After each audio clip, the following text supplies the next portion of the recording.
नमस्कार। आज हम एस.एन. गोयनका जी की परंपरा वाले वो जो 10 दिन का विपश्यना शिविर होता है उसके अनुभव की थोड़ी गहराई में उतर रहे हैं। जी हमारे पास एक किताब की कुछ अंश हैं, विपश्यना शिविर, दुख से मुक्ति की 10 दिनी यात्रा। तो इसी के बेस पर हम बात करेंगे। बिल्कुल। तो आज का मकसद यही है कि ये जो 10 दिन की पूरी जर्नी है इसे समझा जाए। मतलब शिविर में होता क्या है, अंदर बाहर क्या अनुभव आते हैं, मुश्किलें क्या होती हैं और कैसे वो एक मानसिक बदलाव आता है। हाँ बिल्कुल। इसे एक तरह की मेंटल सर्जरी भी कहा गया है ना, जो मन की अशुद्धियों को, जैसे गुस्सा, डर, अहंकार, इनको धीरे धीरे हटाती है। तो चलिए देखते हैं इसे खोलकर। बिल्कुल। और ये देखना इंटरेस्टिंग है कि कैसे बिना किसी बाहरी चीज के सहारे सिर्फ अपने मन और शरीर के साथ काम करके इंसान खुद को जानने और बदलने की कोशिश करता है। अच्छा, तो शुरुआत कैसे होती है? डे 0 पर क्या होता है? मैंने सुना है कि फोन, किताबें, मतलब सब कुछ जमा करना पड़ता है। जी बिल्कुल। हाँ जी हाँ। डे 0 जो है वो इसी तैयारी का दिन है। दोपहर तक पहुंचना होता है, फिर अपना जरूरी सामान, कीमती चीजें जमा करनी होती हैं और फिर नियम समझाए जाते हैं, डेली रूटीन क्या होगा और सबसे जरूरी अनुशासन संहिता मतलब शील, इसके बारे में बताया जाता है। अच्छा। रात के खाने के बाद पहली बार ध्यान हॉल में बैठते हैं और उसी रात से आर्य मौन शुरू हो जाता है। आर्य मौन मतलब बिल्कुल चुप? हाँ, पूर्ण मौन, जो 10वें दिन सुबह तक चलता है। किसी से बात नहीं, इशारे भी नहीं। बाप रे। फिर पहले 3 दिन सुना है सिर्फ आती जाती सांस पर ध्यान देना होता है, आनापान जिसे कहते हैं। सही। पहले 3 दिन आनापान साधना, बस अपनी स्वाभाविक सांस जैसी आ रही है जा रही है उसे नाक के द्वार पर महसूस करना। लेकिन मन तो 1000 जगह भागता होगा, उसे साधना कैसे है? ये तो बहुत मुश्किल लगता है। यही पहली और सबसे बड़ी चुनौती है, वो जिसे मंकी माइंड कहते हैं ना। हाँ, सुना है। मन बस कूदता रहता है, कभी पुरानी बातों में, कभी आगे की प्लानिंग में। बेचैनी होती है, बोरियत लगती है, शरीर में दर्द उठता है और कई बार तो शक भी होता है, मैं यहाँ क्या कर रहा हूँ, मैं फंस तो नहीं गया। ऐसे विचार बहुत कॉमन है। अच्छा, तो लक्ष्य क्या है फिर? लक्ष्य बस इतना है कि सांस जैसी है उसे वैसा ही देखना, उसे कंट्रोल नहीं करना, बदलना नहीं, बस साक्षी होकर जानना। इसी अभ्यास से धीरे धीरे मन थोड़ा शांत होता है, थोड़ा तेज होता है, कंसंट्रेशन मतलब समाधि वो बनने लगती है। अच्छा।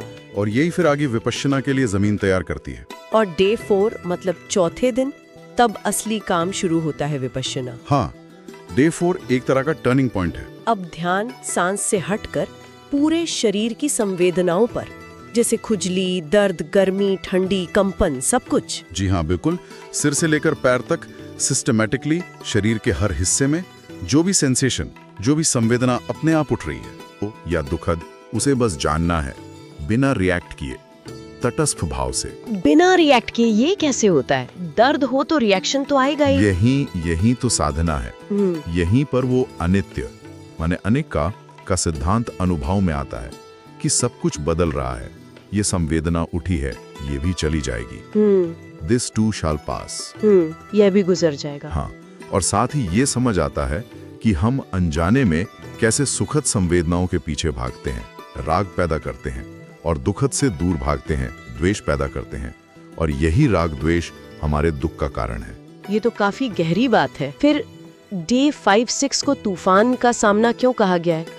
क्या होता है इस दौरान? होता यह है कि जब ध्यान थोड़ा गहरा होता है, मन शांत होता है, तो अंदर दबे हुए पुराने संस्कार, पुरानी मानसिक गांठें, संखार जिन्हें कहते हैं। हाँ, संखार, जैसे बरसों पुराना दबा हुआ गुस्सा, कोई गहरा डर, दुख या अपराध बोध, ये सब तेजी से सतह पर आने लगते हैं। ओहो।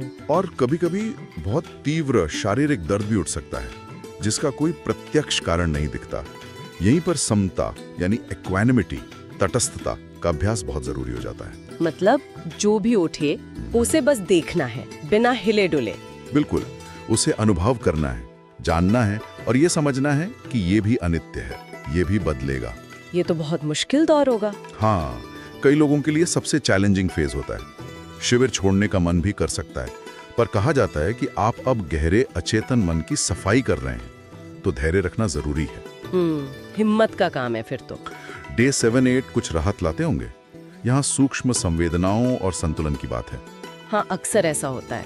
अगर आप टिके रहे, अभ्यास करते रहे, तो दर्द कम हो सकता है, मन और ज्यादा स्थिर और शार्प हो जाता है। अच्छा, और तब शरीर में ज्यादा सूक्ष्म संवेदनाएं महसूस होने लगती हैं, जैसे कोई वाइब्रेशन हो, कोई ऊर्जा का प्रवाह बह रहा हो, पूरे शरीर में एक लहर जैसी। वाह, शरीर के अलग अलग हिस्सों पर ध्यान और व्यवस्थित तरीके से घुमाया जाता है। और वो समझ और गहरी होती है कि दुख संवेदना से नहीं, बल्कि उसके प्रति हमारी जो रिएक्शन की आदत है, हमारे राग या द्वेष से पैदा होता है। अनित्य अनित्य सब बदल रहा है। ये अनित्य का अनुभव बार बार आता है। हाँ, ये विपश्यना का सार है। हर चीज के बदलते स्वभाव को अनुभव से जानना। फिर डे 9 ये शुद्धि का दिन है और डे 10 को मौन टूटता है। डे 9 में वो जो गहरी सफाई है वो जारी रहती है। इसे शायद कम्बि निब्बाण प्रक्रिया भी कहते हैं। शांति और अंतर्दृष्टि के और गहरे पल अनुभव हो सकते हैं। और डे 10 की सुबह विपश्यना का आखिरी सेशन होता है। उसके बाद आर्य मौन समाप्त होता है। अच्छा, फिर बात कर सकते हैं। हाँ, और फिर मेट्टा भावना का अभ्यास होता है। मेट्टा मतलब मैत्री, करुणा। जो भी शांति, जो भी अच्छाई अपने अंदर महसूस हो रही है, उसे सभी प्राणियों के साथ बांटना, उनके मंगल की कामना करना। ये तो बहुत अच्छा लगता होगा। हाँ, माहौल एकदम बदल जाता है, हल्का, खुशनुमा, मैत्रीपूर्ण। फिर शाम को गाइडेंस मिलती है कि इस अभ्यास को रोजमर्रा की जिंदगी में कैसे जारी रखें।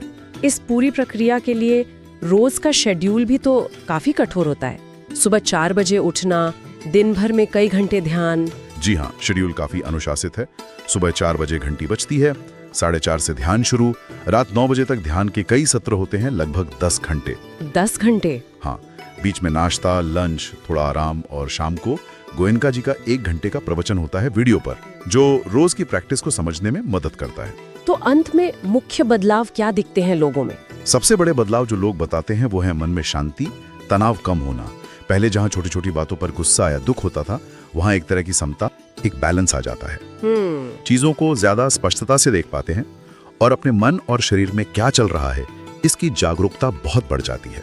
ये एक तरह से अंधेपन से जागरूकता की ओर यात्रा है। तो संक्षेप में कहें तो ये 10 दिन सिर्फ एक छुट्टी या एकांतवास नहीं है, बल्कि अपने ही मन की लैब में उतरकर खुद को समझने और बदलने की एक बहुत ही सघन, इंटेंस प्रक्रिया है। बिल्कुल, ये खुद को दुख से मुक्त करने की एक प्रैक्टिकल तकनीक है, जिसका असली स्वाद, असली फायदा तो अनुभव से ही पता चलता है।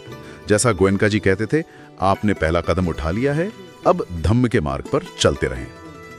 और जाते जाते एक सवाल सबके सोचने के लिए छोड़ जाते हैं, क्या ये वाकई संभव है कि हम बाहरी परिस्थितियों को बदले बिना सिर्फ अपनी अंदरूनी दुनिया को, अपनी संवेदनाओं और अपनी प्रतिक्रियाओं को समझकर और बदलकर जीवन में सच्ची शांति और संतुलन पा सकते हैं?